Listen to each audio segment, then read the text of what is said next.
Not bad, not bad. How could you have to be to play in the World Cup? I don't know. About as good as I am. Yeah. I recently Let's hold on. I some things in life you can't ignore. What's going on down here? What is this? I wasn't even trying to focus on this, man.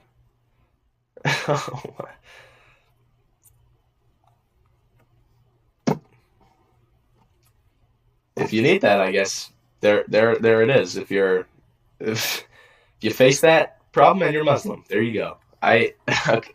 This is so derailed me just now. I was okay. Let's continue.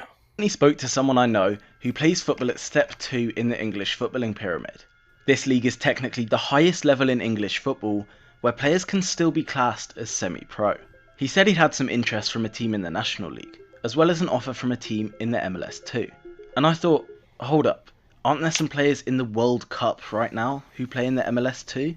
In fact, one of them's the Curacao goalkeeper, who made a record-breaking 15 saves to salvage a point against Ecuador last week. So does this mean that a guy I play 6-a-side Put me out on that field, he's getting 0. 0. What's the record for most goals scored in a game? I don't care. Double it. with, who's That's me. That's me. I haven't touched a football. Sorry. We don't call it by that name around here. I haven't touched the soccer ball a day in my life. And I don't think that matters. I have that belief in myself. I'm doing the backflip kick one, bicycle kick. I'm slide kicking it in. I'm doing whatever the team needs me to do out there, and I'm just leaving my heart out on the field. There's only so many controllables in life, all right? I'm shooting so hard it goes through the goalie. He's jumping. He's getting ready. I kick it to one side. He jumps. I take his head clean off. That's how hard I kicked it. 80 miles an hour. No, that wouldn't be hard enough. 1,000 miles an hour. I don't just kick his head clean off. I vaporize him. Goes through the cage. Hits some member of the crowd in the background. It's like a meteor. The whole stadium sinks below the earth. The only part of the field that's still there, as there's a massive crater around me, it's where I'm standing. I start hovering in the air. I look around. People are outside the crater. They're shocked. They're appalled. Stand before me, worms. I've transcended something greater, something better. The GOAT of soccer. The debate is over. It's me. It's I. Anyways, undoubtedly a really good footballer, has the talent required I'll let that out. to play in a World Cup? Well, I started digging to try and find out if there were actually any semi-pros playing in the World Cup, because the MLS2 is technically classified as a professional league. And whilst there's plenty of great players at this World Cup, you can't help but notice there's a lot of unknown, lesser talented ones. Yeah, those guys suck. These guys are so terrible, man. You'd hate to see what I did to them in a 1v1. A lot of the games so far, despite being entertaining, have lacked real quality. The level of football is considerably lower than Oh, whoa. Ronaldo. You put all that away. we've seen in Europe all season. And having 48 nations from all across the world is probably the main reason for this. But surely this means that someone who doesn't even make a living off the sport could be hiding at the World Cup somewhere. You're telling me every third string left back for an obscure country that gets grouped is going to be at a professional level? Or is there actually a semi-pro playing in the biggest sporting tournament in the world? How hard is soccer to go pro in? You'd think that'd be the hardest sport in the world to go pro in, right? I mean, it has the most followers. It's the most popular. So you'd think it'd have the most people trying to go pro. I don't know.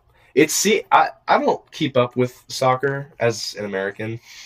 I'm keeping up with the World Cup, but that's it. So I don't really know the level of competitiveness, but something like basketball just feels more competitive to me for some reason. I might be totally wrong on that. Well, the answer might surprise you, because the more we looked, the deeper the rabbit hole became.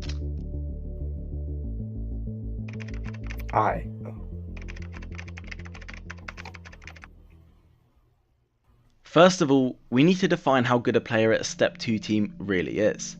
Step 2 is the second highest division of non-league football in England, just 5 levels below the Prem.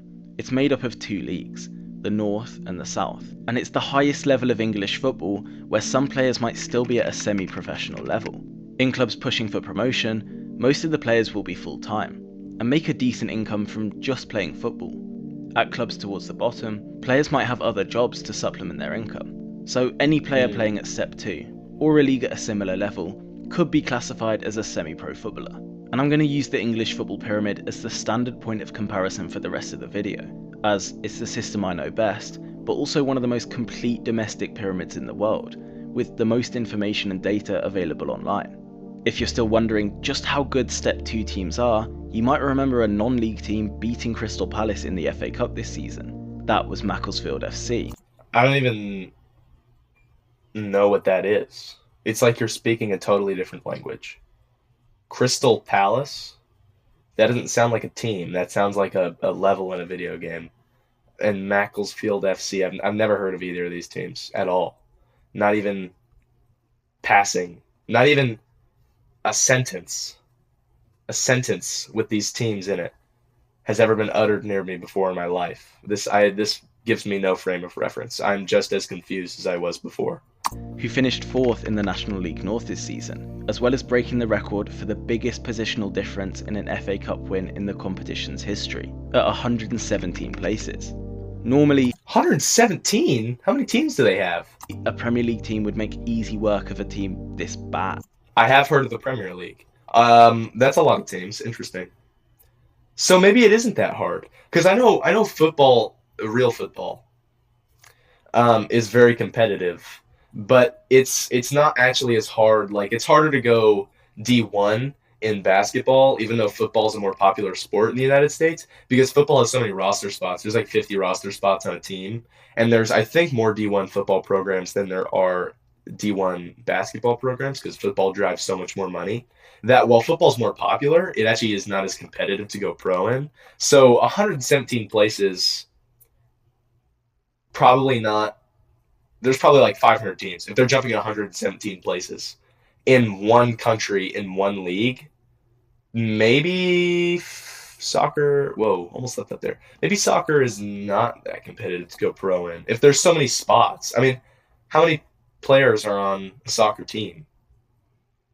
I have no clue, but probably not a small amount. I don't know. There's a good amount of people on the field, so. And it was I'm the right person to be talking about this. I am the right person to be commentating on something like this. You want someone with in-depth knowledge? Don't go to me. You want someone with no clue what's going on? I'm your guy. And how they can compete with the very best in the world. If we look at Opta's power rankings for leagues, we can start to look at how Step 2 compares to the other leagues across the world. Opta ranks the top 450 leagues worldwide, and these are all. There's this many in the UK alone? The English leagues ranked on the Opta system. Okay. It's impressive how many English football leagues make it into the top 450, and credits arguably. Top 450 is considered good? How many teams are there? Are there like are there thousands of teams ranked?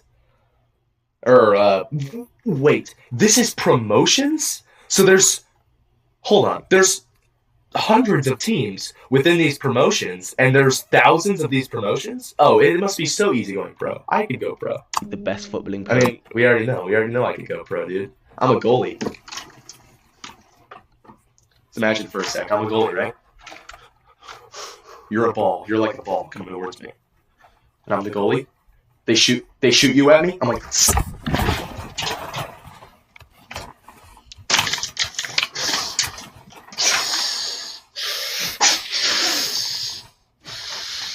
get off me, man. Get out of here. Too big, dude. Too big. Worldwide, and these are all the English leagues ranked on the Opta system. It's impressive how many English football leagues make it into the top 450, and credits arguably the best footballing pyramid in the world. But nevertheless, we can see Step 2 ranked at a 51.6, equivalently the 296th best footballing league in the world. This is where semi-pro players start bridging the gap towards being a professional, so remember that 51.6 number, because we're going to need it later. Now, if we look at the MLS2, or officially the USL Championship, the league is ranked 143rd in the world, with a rating of 63.6, and this makes sense. It's a similar level to the English National League, both places that the player I know could be playing next season. It's weird to think that the 5th level of English football equates to the 2nd level of American football, but I guess it credits the depth and talent in the UK, which is something we'll get into later. So, how does this translate to the World Cup? Are there any immediate players that fit into this criteria or play at this level? The first player that comes to mind is the Cape Verde goalkeeper, who had a standout performance against Spain and won man of the match. But before the World Cup, I'm certain that none of you would have known who he was. He was semi-pro. This video, I guess, came out before the Argentina game. He played really well.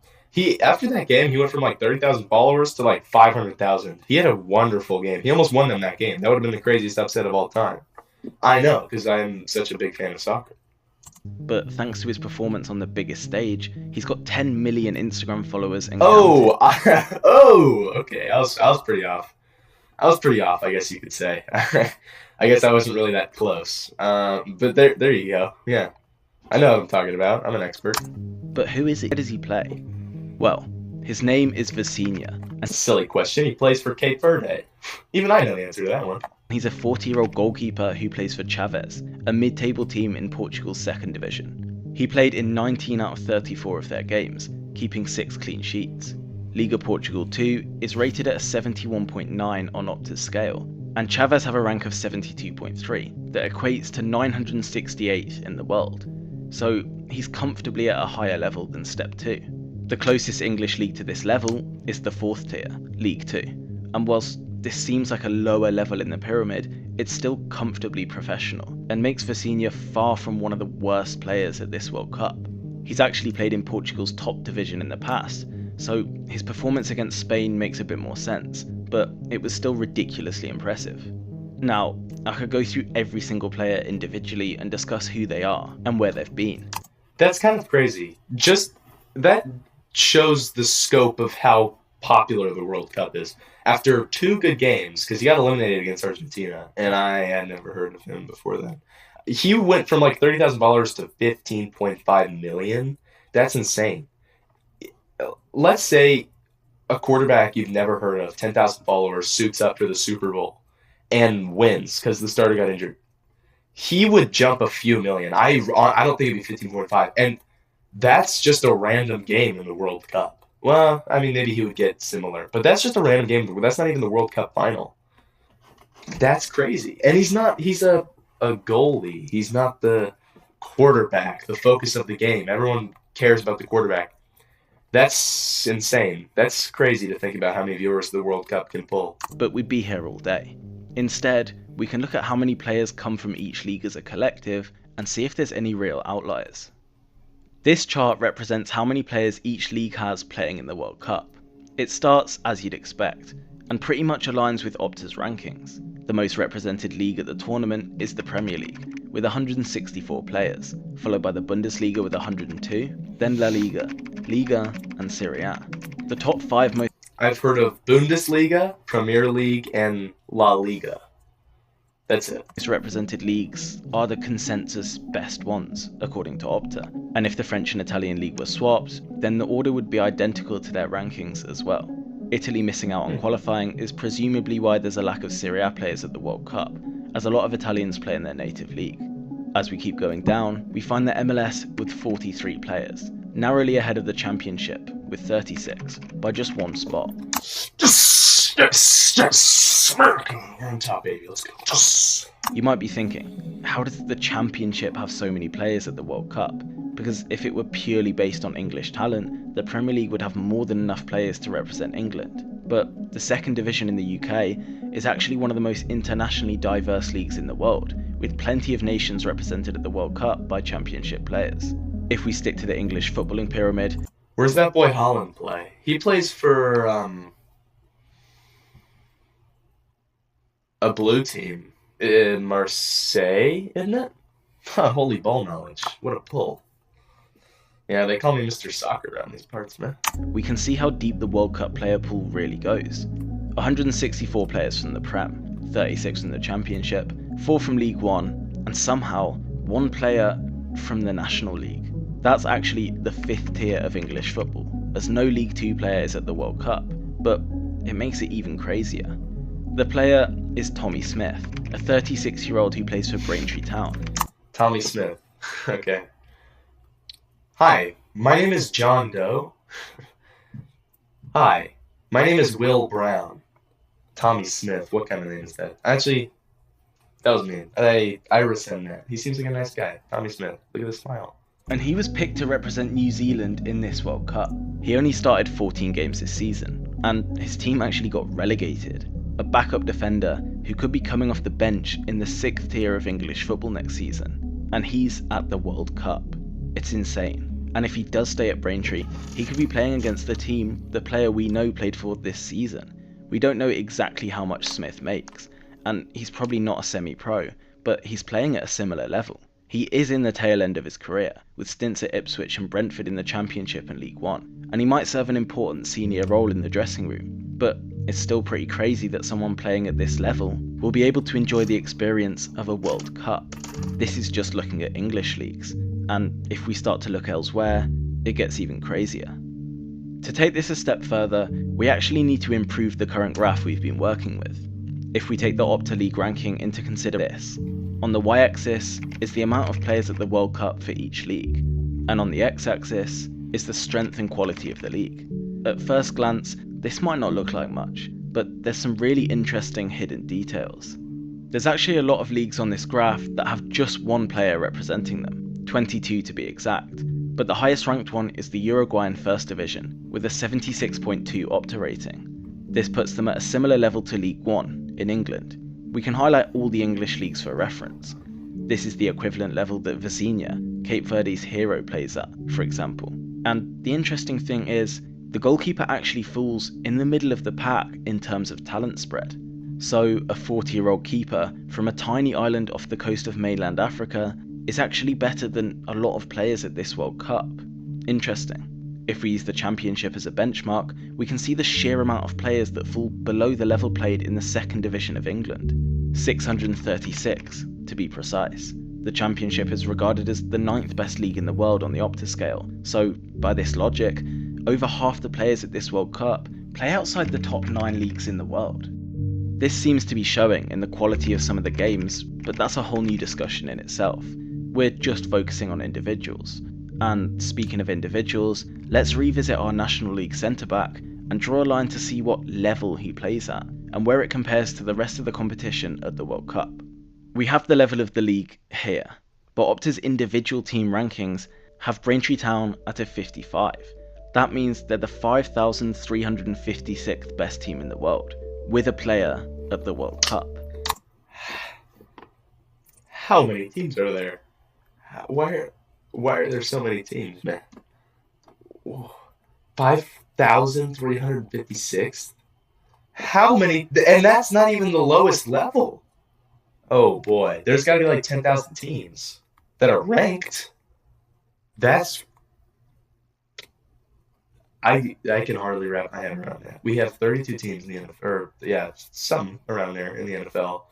How many in college football? It depends. It depends on if you're counting D2. D1, few hundred.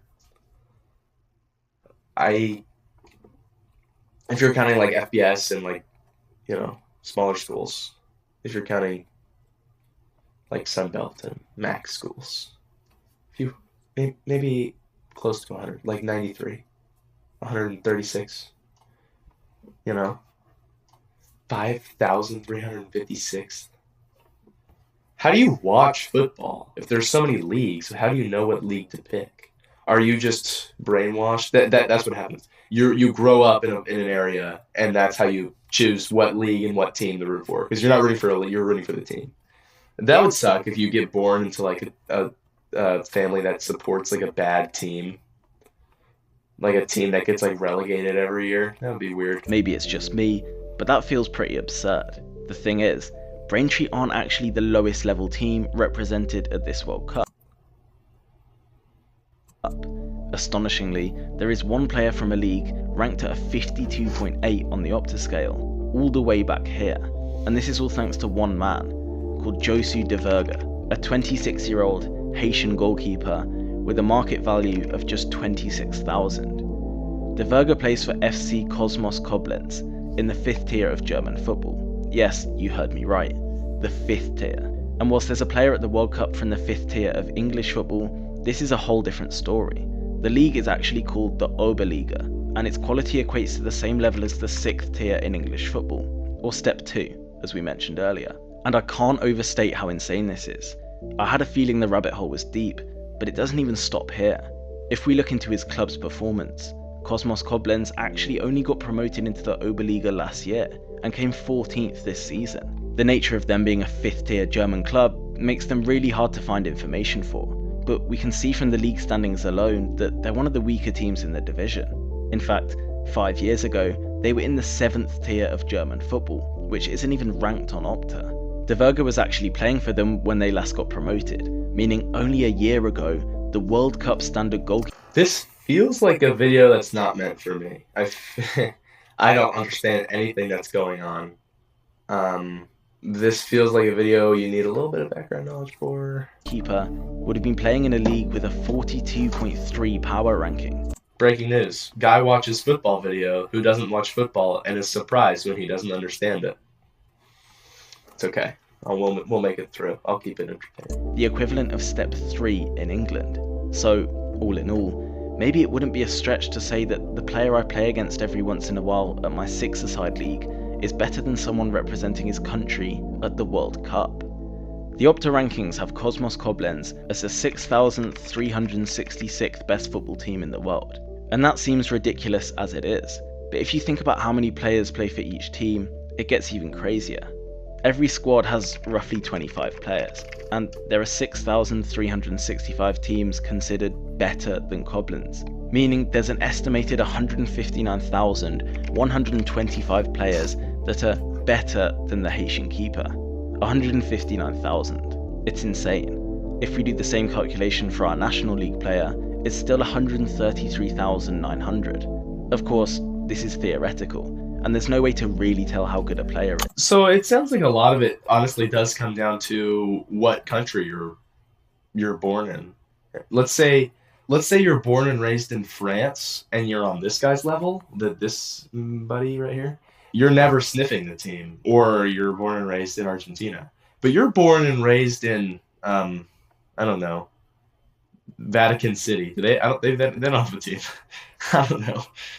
Who's born and raised in Vatican City? I don't know. A small, weird country.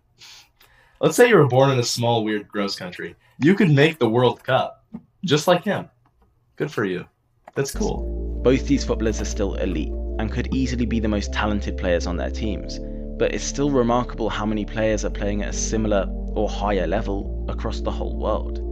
So, does this mean De Verge is classed as a semi-pro, or not? The burger. The burger. Because at the end of the day, that's the purpose of this video. Gonna cut that one out. To determine whether a semi-professional footballer could play at the World. The technical definition of a semi-pro player is someone that receives some payment for playing competitive, organised sport, without being a full-time athlete. But when I spoke to the Step 2 player, he said it can be a bit more nuanced. Some players, towards the end of their career, might not take football too seriously, but still be on a decent salary, and still supplement their earnings with other. Definition, scrub compared to Seadtrek. Definition, bodied. Definition, I body them. What can I say, man? Who saw that save earlier? I know you did. You're not scoring on me, bro. You're not scoring on me. Keep the form. I'm there every day of the week. Every day of the week. The work. Younger, more talented players with big aspirations and potential might not be making just about enough to get by, but spend every breathing second playing, thinking about, or watching football. And if they're earning a good amount of money and call it their profession, it's hard to discredit them as pro footballers. Cosmos Koblenz are ranked just above an average English Step 2 team, which is about the level where semi-pro teams turn into professional ones. But the fact that Cosmos are a newly promoted team, and De Verge has been at the club since last season, means that, despite not knowing how much he gets paid, we could classify him as a semi-professional footballer. And at the very least, there will be semi-pros out there with more talent and ability than the keeper. All this leaves me with one question. How? How is it possible for the 159,000th best player in the world to play at the World Cup, and most of you will already know, but it's all to do with nationality and how the qualifying system works. What can I say? I'm a genius, man.